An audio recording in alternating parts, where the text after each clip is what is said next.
The Republican Party wants a new base. The Republican leadership isn't conservative. They're not particularly crazy about conservatives. I mean, I'm fairly prominent media conservative. I get more grief than the Taliban gets. I get more grief than Al-Qaeda gets, and all conservatives do. It's because we do constitute a threat to the way Washington views the country.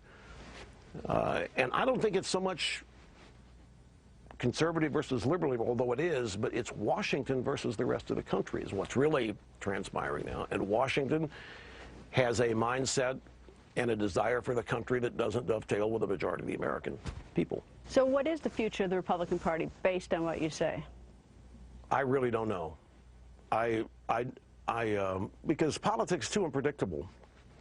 There is anything that we're not even conceiving as possible, a scandal or some such thing that could happen, which could cause people to start voting against Democrats in droves, regardless what the Republicans do. So it's dangerous to start predicting the demise of political parties and so forth, and I'm not doing that. I'm just sharing with you the sense I get as a conservative. 25 years of doing this on this show and watching it all, and so much of it on the surface intellectually doesn't make any sense. There has to be a reason. These Republicans are not stupid. They have to know that agreeing with the Democrats on issue after issue after issue is going to equal Democrat victory after victory after victory. So why are they doing it? Is there no room for negotiation, bipartisanship? I mean, is it just opposition? Between who? Between the two parties. Are you suggesting the Republicans shouldn't negotiate and have a bipartisan approach with Democrats? Well, yeah, pretty much, because I don't think we have anything in common with them. I mean, where's the commonality? I don't have anything in common with Obama, policy-wise. Zilch, zero, nada. You know, compromise is portrayed as this wonderfully erudite and elite, superior form of existence.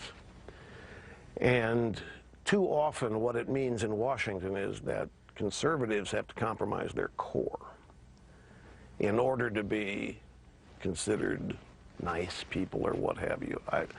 I'm about defeating them, Greta, not compromising with them. They don't compromise a one-way street. Why don't you, not you, why doesn't the press ever ask Obama or any Democrats, well, why don't you, are you willing to compromise? What are you willing to give up? It's always a one-way street. What do the Republicans have to do to make something work? What do the Republicans have to change to make something work? And the reason it works on the Republicans, they're shell-shocked.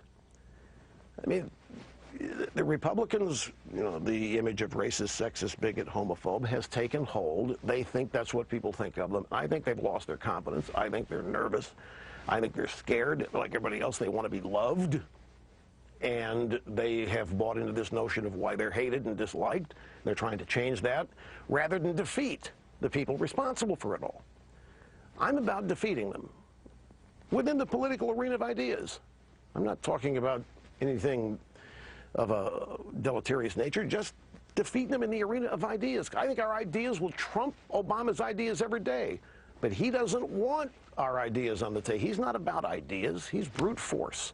Obama's about eliminating opposition, not working with it.